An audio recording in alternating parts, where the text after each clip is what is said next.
Hello everybody. I hope you can hear me okay and that you're having a very good day, or you've had a good day, probably evening where most of you are. I can see a lot of people in the chat already. This is amazing. Hi guys. Thank you for joining me today. This is my 52nd live stream with Britcent. So it seems like we've been having these lessons for a while now. I hope you've learned a lot in that time. I've certainly enjoyed it. Hi to Stacey and Soyun. I know I'm pronouncing your name incorrectly. I'm so sorry. I'll try better next time. Hi to Junie. I've never seen you here before in the chat. Welcome. We also have 123, who's also one of our regulars. Welcome back, as well as Hannah. Hi, Hannah. And we've got a hello from Seam Joy, hi, and Jasim and Chan. Hello, guys, and SH as well. Hi, guys. I'm glad you can hear me. Seam Joy says, I miss you. Oh, that's so sweet. I haven't seen your name in the chat before. Can you tell me where you're from? So today, guys, we have an interesting topic. Well, I hope it's interesting at least, about the fact that obviously in English we have borrowed a lot of words from foreign languages around the world. And I'm not talking about words which are derived from that language, meaning that they come from that language. I'm talking about words that we borrow. So they're exactly the same word as in the foreign language, but we use them obviously with an English accent usually. And we perhaps use them in a slightly different way. So hopefully this will be quite interesting for some of you. And I'd be interested to see if you've ever heard of these words as well. So back to the chat. We have Over the Moon. Hello, welcome back. I'm glad you guys can hear me okay. Brilliant. What have you been doing today? Can anyone tell us some news? What have you been up to? Is there anything interesting going on where you are?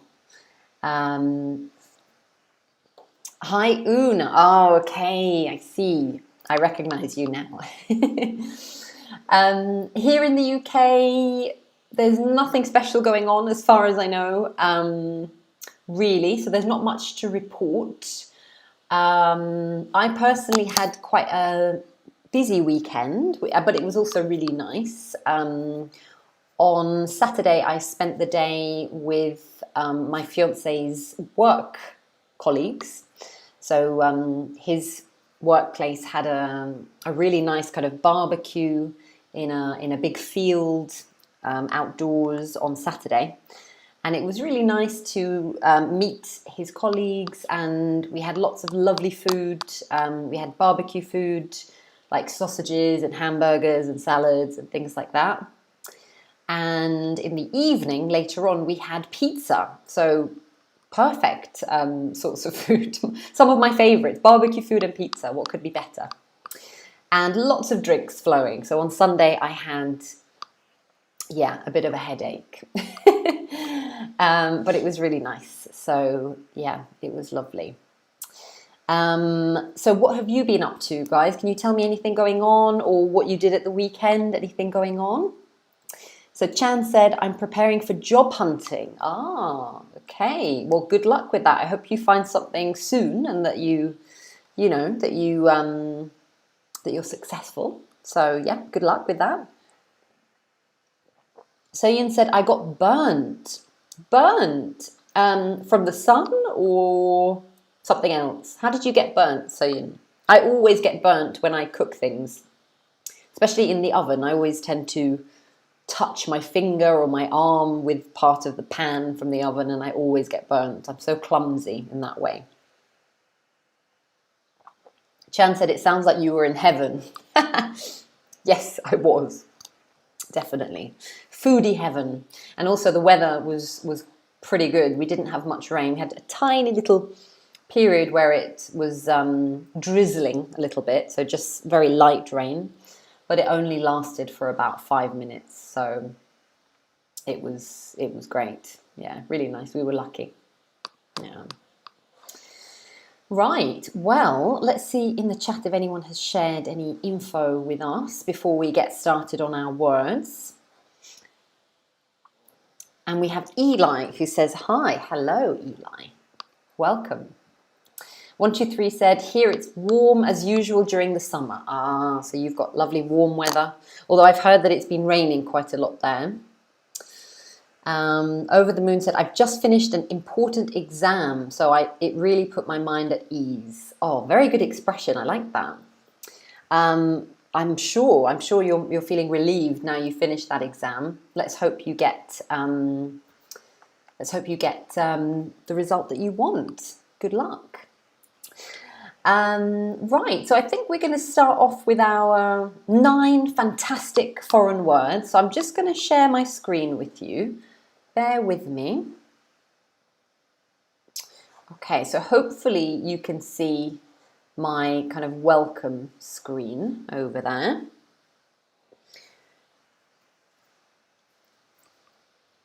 There we go. So yeah, we're going to look at 9 words borrowed from foreign languages. And as usual, to start off with, we will have a pre-quiz, like a mini quiz, extra mini quiz. And I'll reveal the answer at the end of the stream. So please stay with me till the end. This stream is 50 minutes long, usually. So it's like a whole lesson. So at Britcent, where I work and where I teach, we offer English lessons to help you improve your English if you're not a native speaker.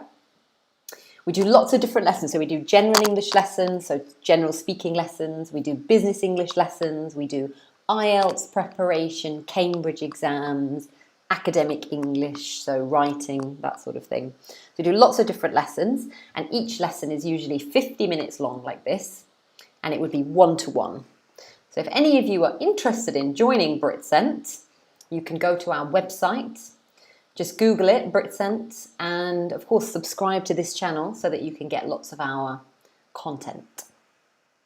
We already have a student of mine in the chat, Soyun, who had a Britcent class with me last week and said it was very useful. Thank you. I'm glad you thought so. It was very nice to meet you finally, face to face. Brilliant. So let's get started. Here is my little quiz. So have a look at these pictures. We've got some fruit and veggies.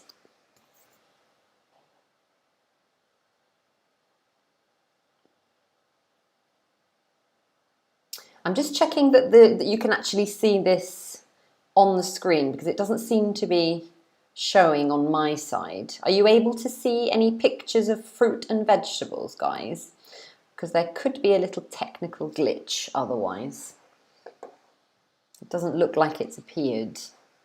Just give me 1 second and I will try and sort that out. You're saying no. Okay, you can't see it. All right, that's fine. I'm sure I can fix it.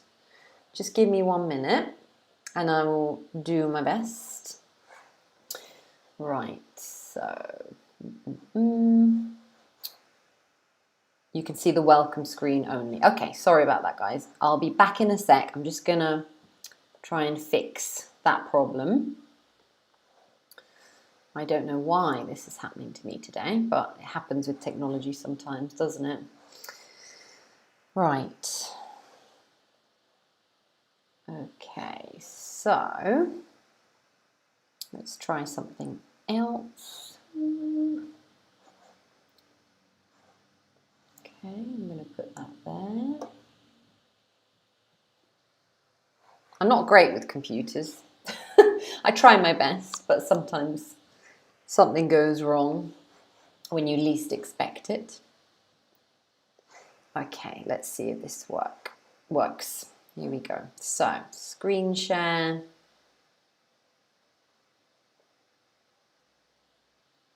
Okay, it's just loading.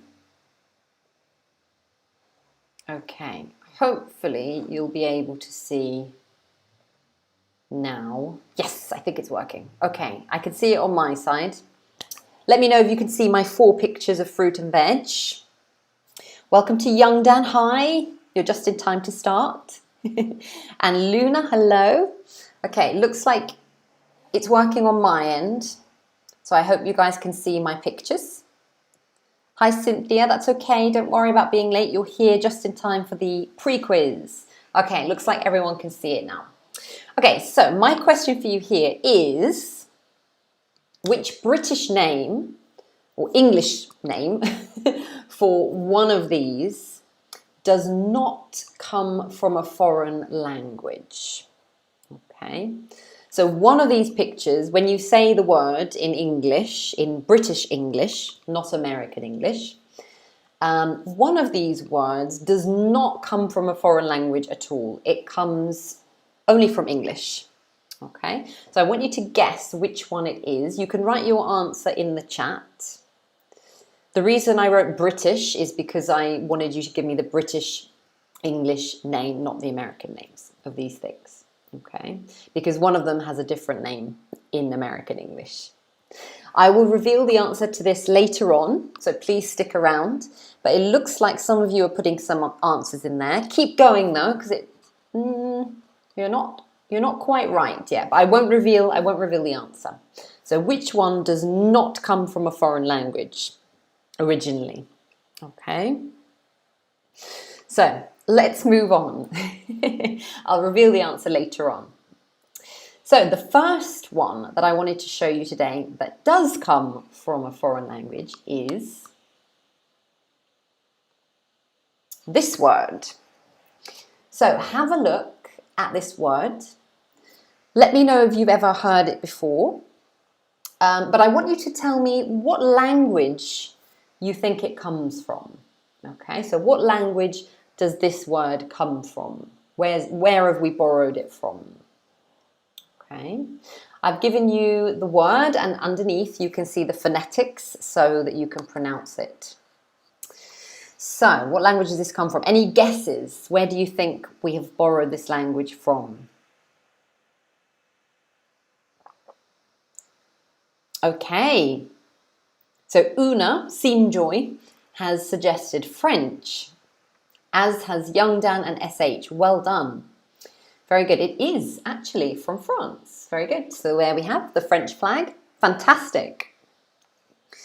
So this is a French word which we have stolen from the French. We have a lot of French words actually in English that we use quite often in conversation. And this is pronounced, in English, it's pronounced connoisseur. Connoisseur. Okay. So it's 3 syllables, connoisseur. Connoisseur. Connoisseur. What is a connoisseur? Does anybody know what it means? I'm going to give you a sentence to help you figure out the meaning. Okay. Here's an example sentence using the word connoisseur.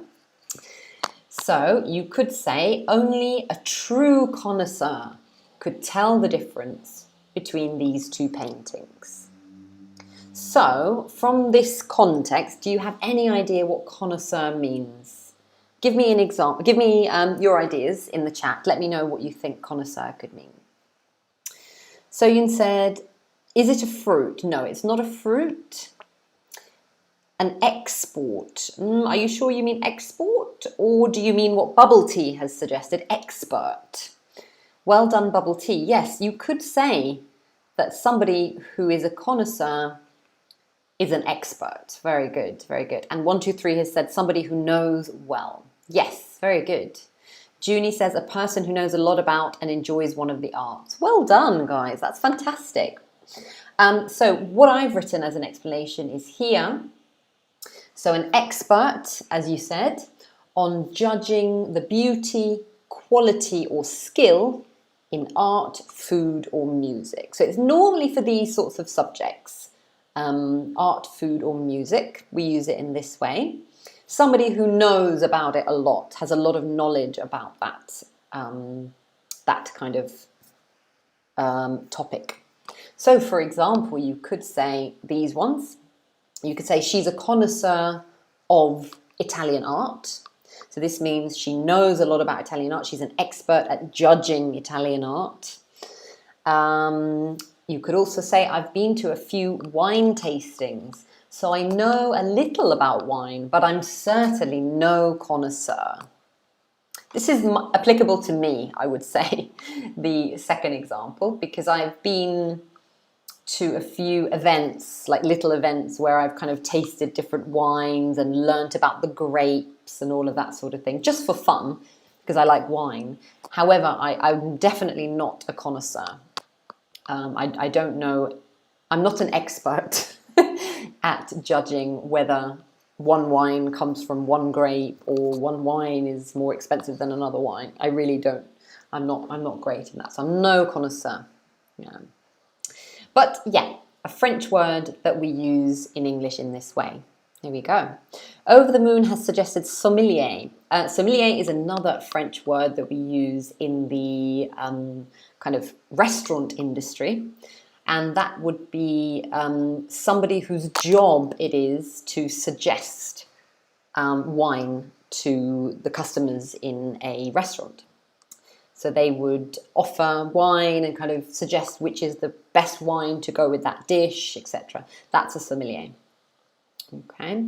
A connoisseur, it's not necessarily a job. It could be that you're just really knowledgeable at that thing. Okay.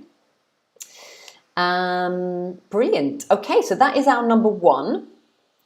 Let's move on to our second word, and this one is also from French. Here we are. This is the word. In English, we pronounce this entrepreneur. Entrepreneur. So entrepreneur. So it's 4 syllables. Entrepreneur. Like that. So we stress the beginning of the word. Entrepreneur. So does anybody know what an entrepreneur is? So Una has suggested a businessman. Yes, you could say that. A businessman or woman. That's right. Yeah, someone who starts their own business, Junie has suggested. Yeah, that's exactly it. Very good. Yeah. Well done, guys. You're all suggesting the correct answers. So an example of how to use entrepreneur is this. So you could say she's a serial entrepreneur who has founded 4 successful companies. Okay. Serial means, you know, like somebody who does something many times, so continuously. So in this case, she has 4 companies, so she's been an entrepreneur many times. Okay. So yeah, the meaning is a person who makes money by starting businesses. It is quite difficult to pronounce, you're right. When you see it written down, you might think, oh my goodness, how am I going to say that? But yeah, try to break it down into parts. Okay, so it's entrepreneur. Entrepreneur. Try and repeat it after me so you can practice. Entrepreneur. Let me give you a couple of examples with entrepreneur. So you could say he's an entrepreneur who made his money in computer software, for example. And I don't know if you are familiar with this television program. It's a British television program, very popular. You can see a picture at the bottom. Maybe you recognize the cover. Dragon's Den is what it's called. So Dragon's Den is a TV program where budding entrepreneurs have 3 minutes to pitch their business ideas to 5 top investors. So as you can see in the picture, the 5 top investors sit there and listen to these entrepreneurs kind of pitching their ideas, trying to sell their new ideas to them.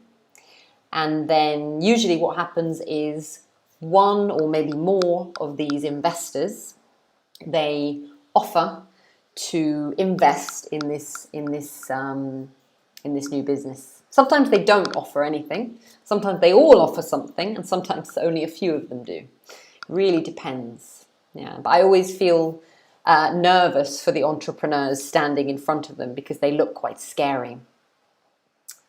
Charlotte says, yes, I love Dragon's Den. Aha, there you go. Yes, it's quite popular here. I think there's an American equivalent, but in England it's called Dragon's Den. Young Dan has asked me, does it mean similar to a founder? I guess so. I mean, a founder would be, yes, somebody who begins that business or that company.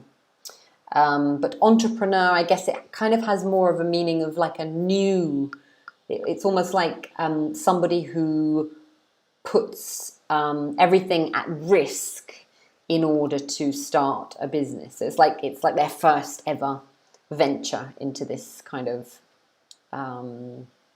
business, we say.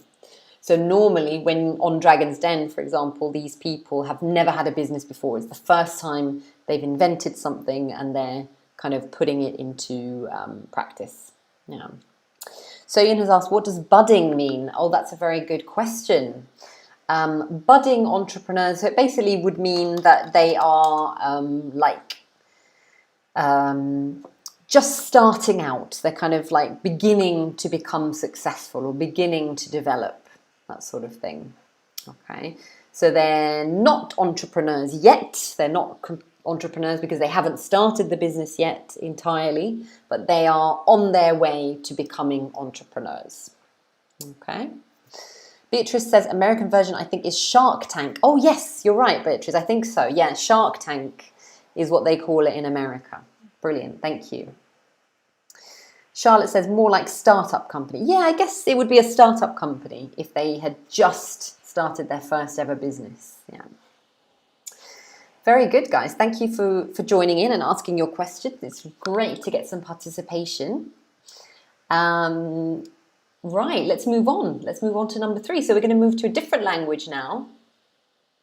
There are many more words coming from French in English, but we're going to just move over because I tried to find a mix of different languages.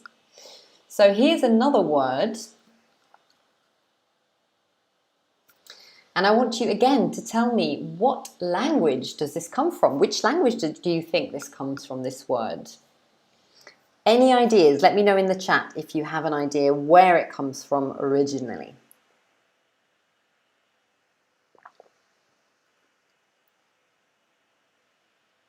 Well done. It looks like you guys know this one.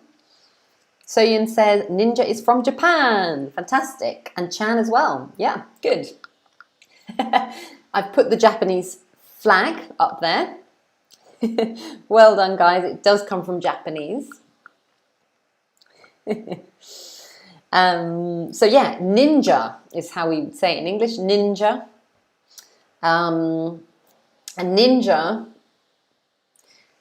A ninja is kind of like a slang word in English, an informal word, and it means a person who is a master at a particular skill or activity, especially when you need to be secretive about it. So you have to be careful and secret about what you're doing, like a ninja. This is this is a picture that I found of a ninja. 123 says Ninja Turtles. Yes, exactly. When I was a kid, I used to watch Ninja Turtles a lot. Well done, guys. It's from Japanese. Obviously, in Japanese, it would be this. It actually translates to spy. But we don't normally use it to mean spy exactly in English. We use it more for like just a normal person, but a person who does something in a kind of really clever, secret way, and they manage to be successful in that way. Okay, let me give you some examples of how we might use it. So I've got 3 examples here. So the first one, you could say, I can't believe you won that poker game. I thought you'd never played before. You're a ninja. So maybe you were playing poker with somebody, but they played so well, like an expert, but you didn't expect that from them because you thought they'd never ever played poker before, so they didn't tell you this, so they were kind of secretive, I guess. So you could say you're a ninja. It's usually a compliment if you call someone a ninja. Another example, he managed to go for a run, tidy the house and prepare breakfast for the family like a ninja before anyone had even woken up. So he'd managed to do all of these activities before anyone in the house had even woken up. So he got up early, did all of these activities. Maybe he did them like really quietly, just got on with it, didn't tell anyone about it. And yeah, like a ninja. So it's like a compliment here. And another example, the courses vary. You don't have to be a computer ninja to apply. Okay, so you can apply for one of these courses without needing to be a computer ninja. So you don't have to be a, really masterful computer. You don't have to have great computer skills in order to apply. You don't need to be a ninja. So yeah, that's how we use it in English. Do you use this word in your own languages? I don't know if you use it in this way in your own ones. Let me know if you do, because it would be quite interesting to hear whether you borrow this word or not as well. Or maybe it means something else in your languages. Young Dan says, oh, I didn't know it's a compliment. Yeah, I would say it's usually a positive thing if somebody's a ninja. It's kind of like you respect that person for being so skillful, I guess.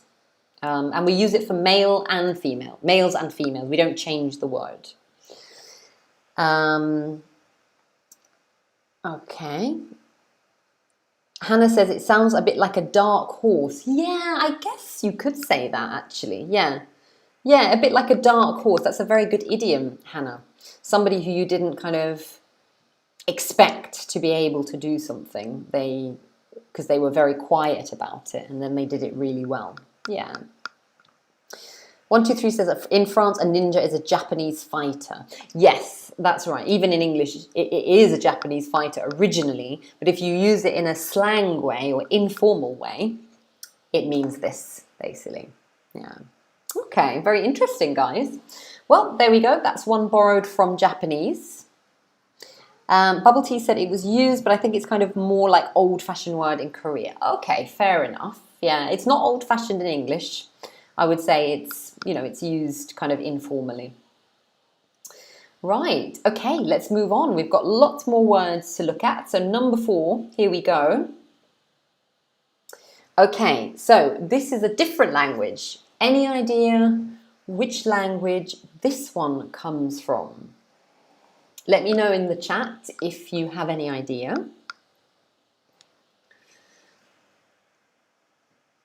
Take a guess if you're not sure. Maybe you can kind of recognize the spelling. I'll give you a clue. It's a European country this time.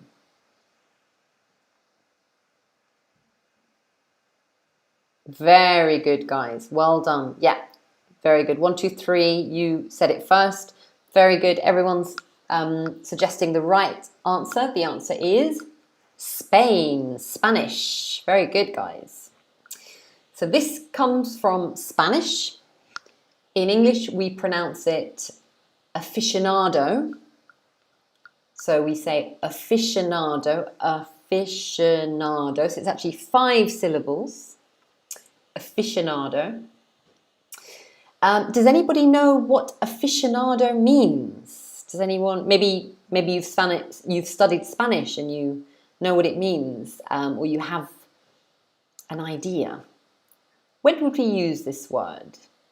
Any suggestions? 1, 2, 3 has suggested a fan. Yes, I guess you could say that somebody's a fan if they're an aficionado. Very good, very good. Good guess. Junie also says someone who's very interested in a particular subject. Yes, exactly. It comes from like passion, so it kind of means passionate. Okay. So I'll give you the meaning that I've written. Someone who is passionate about, so very interested in a particular sport, activity, or subject. An aficionado. So let me give you some examples how you can use it. So you can say, a or an aficionado, so you can have the name of the subject before, or you could say that somebody's an aficionado of something. Okay. So let me give you an example. So you could say, I'm a coffee aficionado, meaning I know a lot about coffee, I love coffee, I'm very passionate about it. Or she's an aficionado of British cinema, for example. Okay. So what are you an aficionado of? Anybody? Can anyone share with us whether you have any, great passions in life? Chan said, I'm an aficionado of soccer. Brilliant. Yeah. You could also say, I'm a soccer aficionado. Well done. Very good. Remember that in British English, we don't normally say soccer because that's an American term. In England, we say football. So you could say, I'm a football aficionado, if you want. Well done. 123 said, I'm a boxing aficionado. Very nice. Okay. Sohyun said, I'm an aficionado of English. Aha, lovely. Hi, Silver Paper. Oh, that's okay. You can join us now. Youngdon said, I'm a Netflix aficionado. Nice. Brilliant. I am an aficionado of Harry Potter. Love it. I'm a cinema aficionado. Great, guys. Lovely. Thank you. Okay, so let's have a look at another one. Oh, another word from Spanish. Here we go. Number 5 is this one, macho. Macho. That's how we pronounce it in English, macho. Does anybody know what macho means? Any idea what it means in English? How do we use the word macho?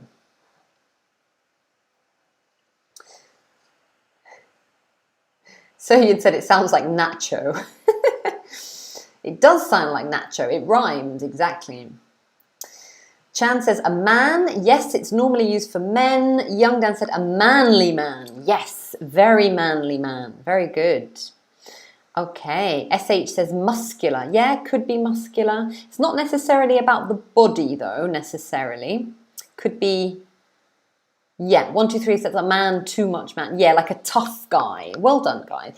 Do you think this is a positive or a negative thing usually? Like, do we normally use it in a positive way or a negative way if you call someone a macho?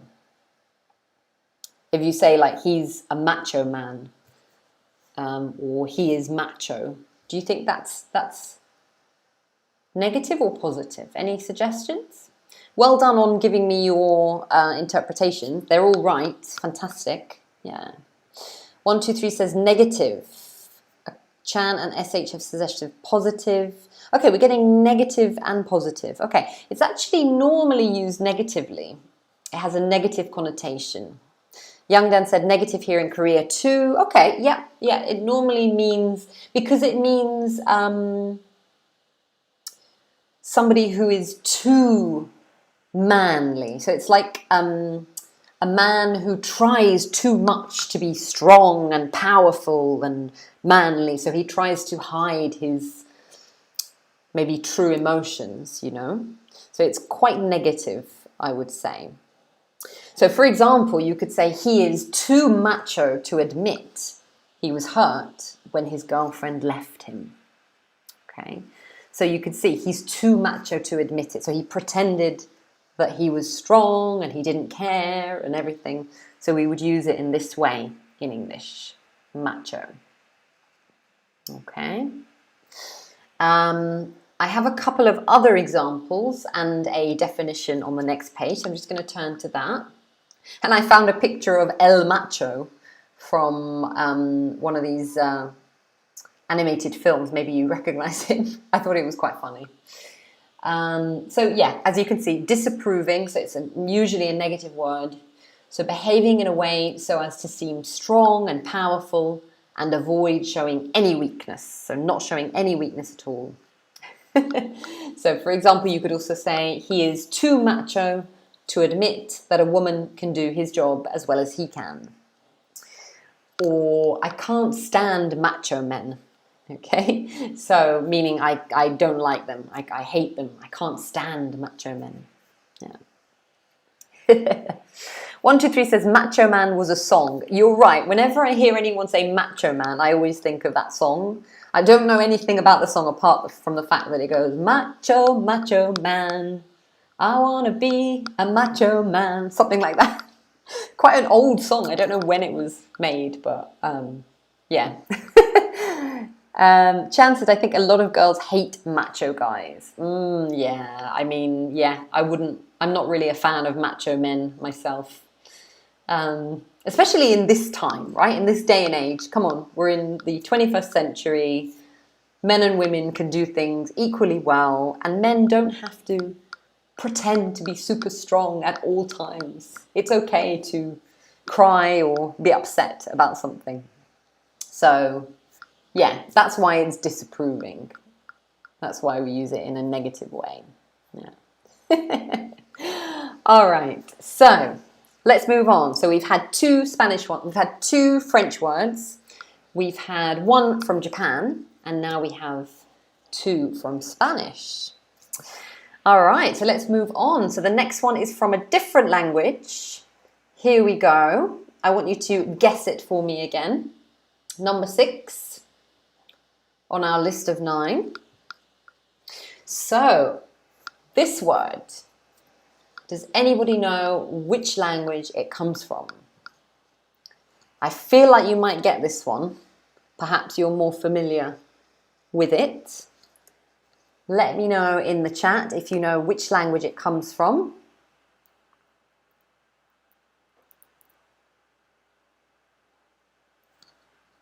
Very good, guys. Yes, yes, yes, yes. It comes from Italian, Italia.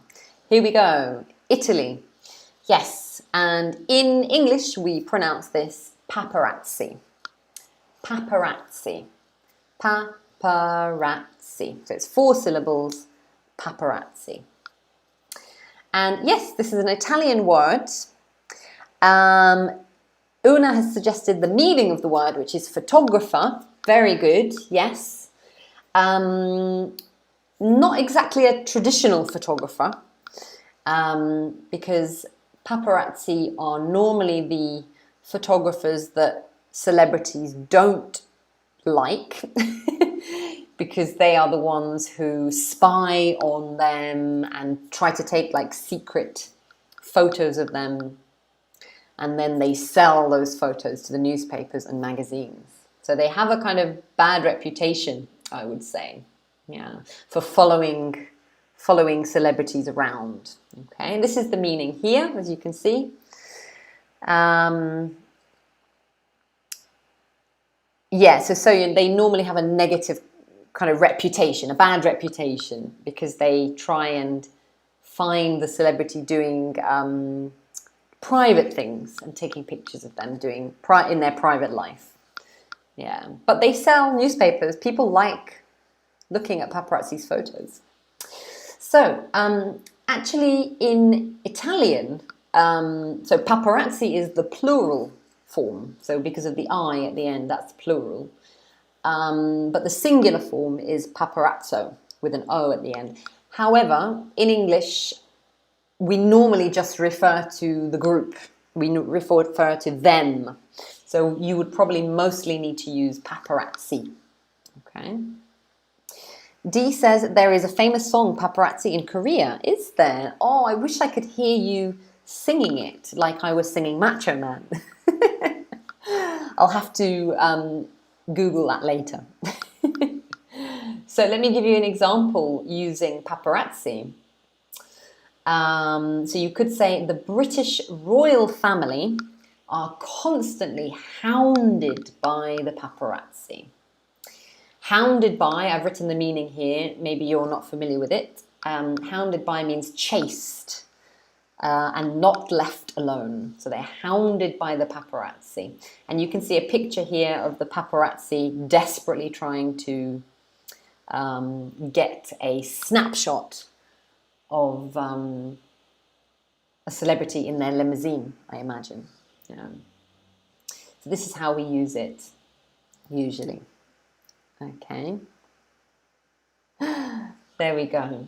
Okay, so that is one word taken from Italian. But we also have another word, which I'm going to share with you, number 7. And I'd like you to tell me how we use this word. So another Italian word, or phrase rather, is this. It can be used as an adjective or as an adverb. So it can describe a thing or it can describe a verb, an action. We pronounce it al dente. Al dente.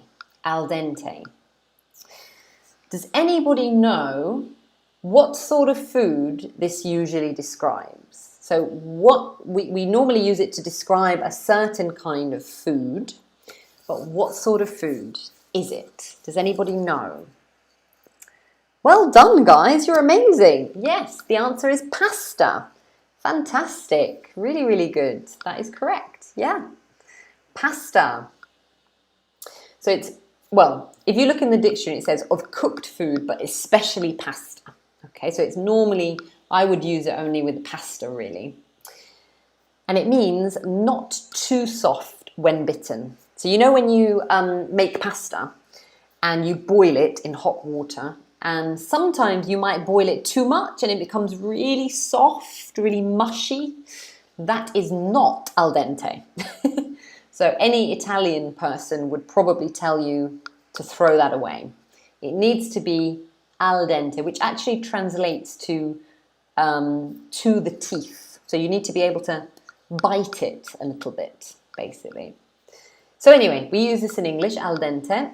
Beatrice has said that we use it also for risotto. Yeah, you could use it for rice as well and risotto. You don't want it to be too soft and squishy, do you?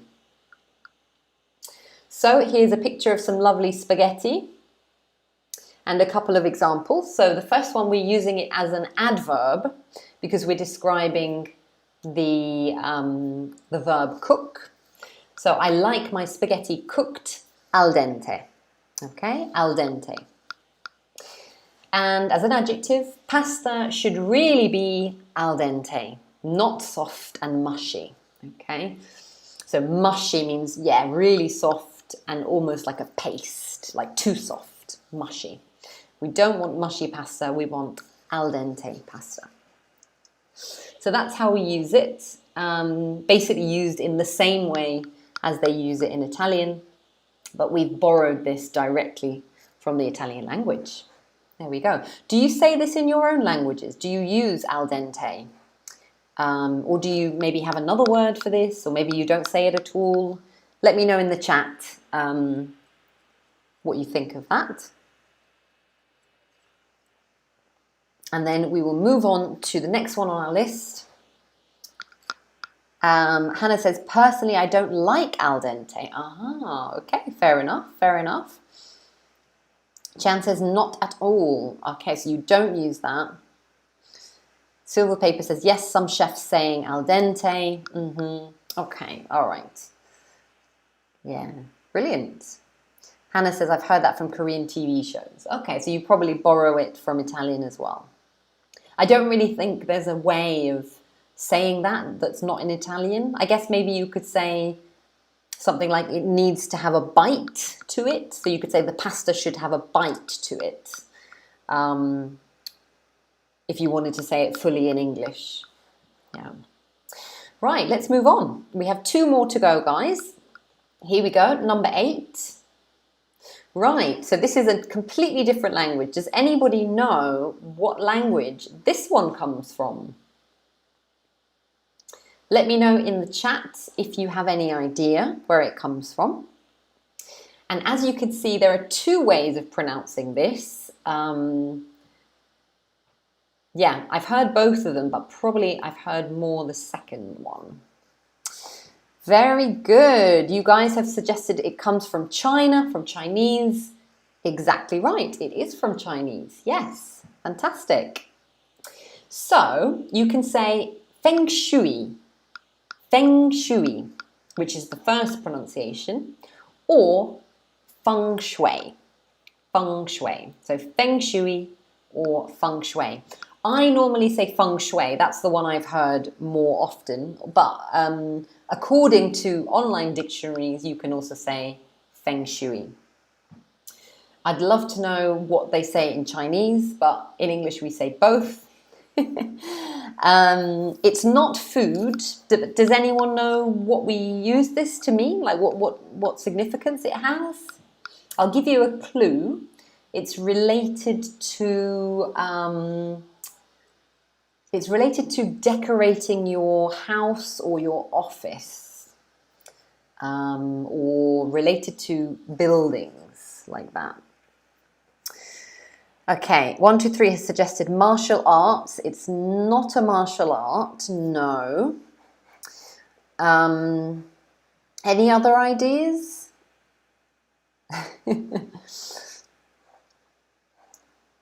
So I learned when I looked this up that feng or feng, the first word, means wind. So directly translated to English, it means wind. And shui or shui means water. So wind and water. They're the two elements. That's it. Okay, it doesn't look like you guys are sure what this means. Perhaps it's new for you as well. But basically, in Chinese culture, there needs to be, like, wind and water are associated with good health and good luck, basically.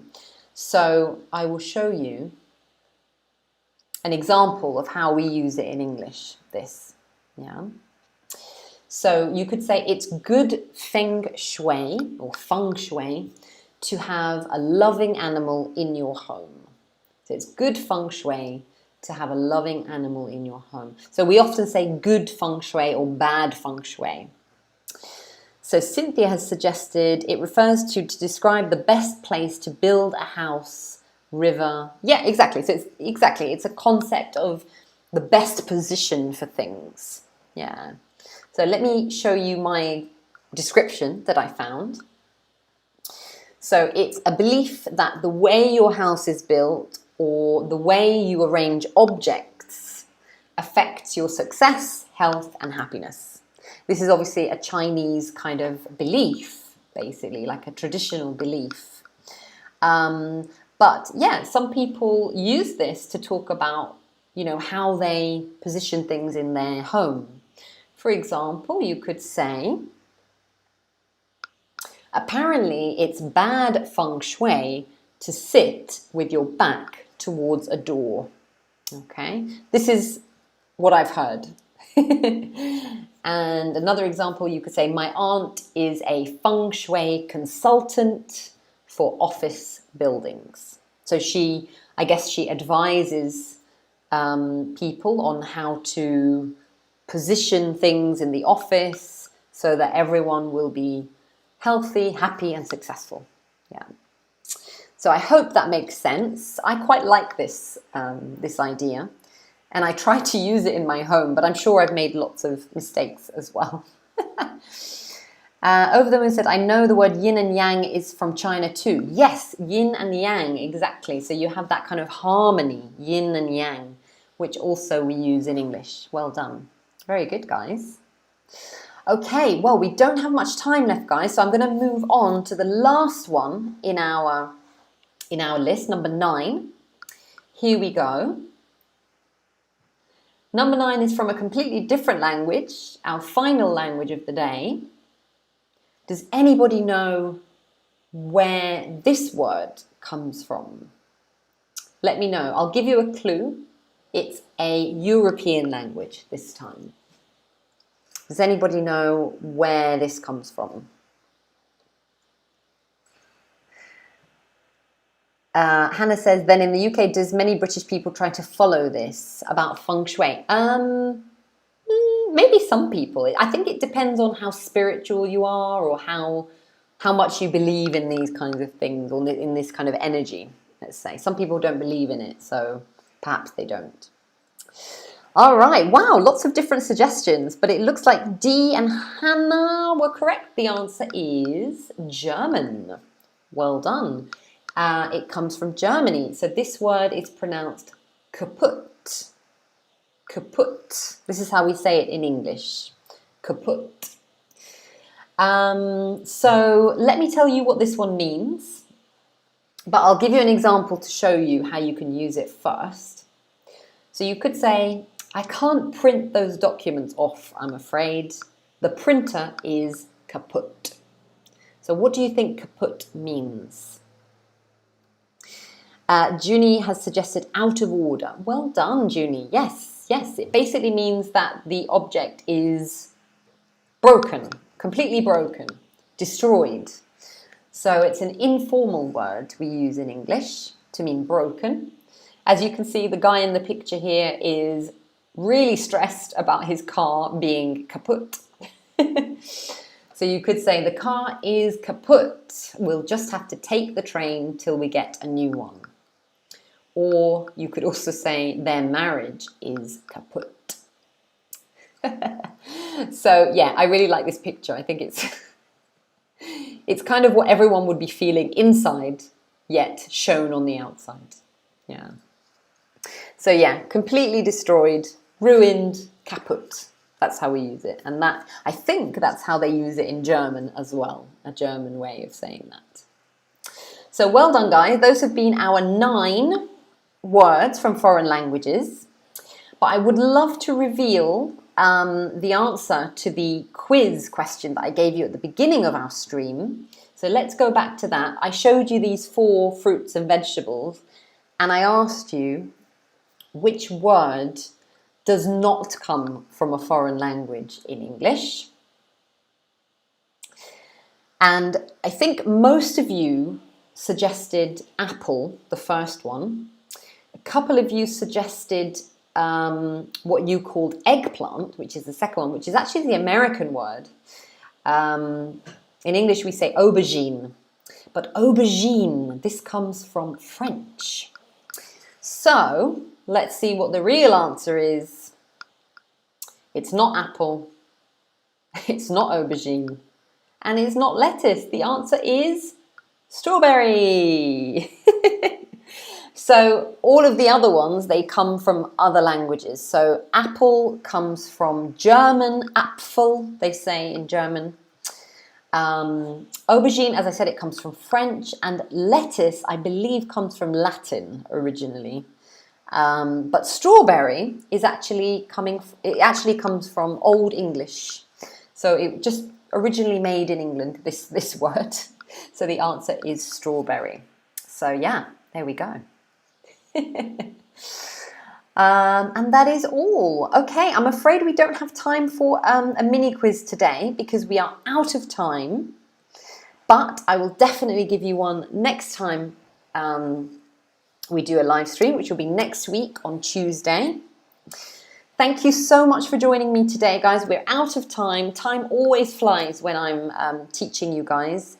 I hope you found this lesson interesting and that you learned something.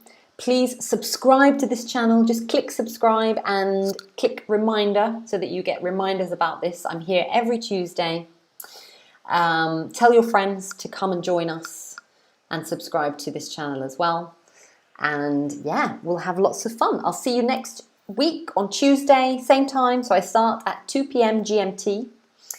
And yeah, I hope you enjoyed it. Have a lovely rest of the week. And I'll see you next week. Take care of yourselves. Bye, guys.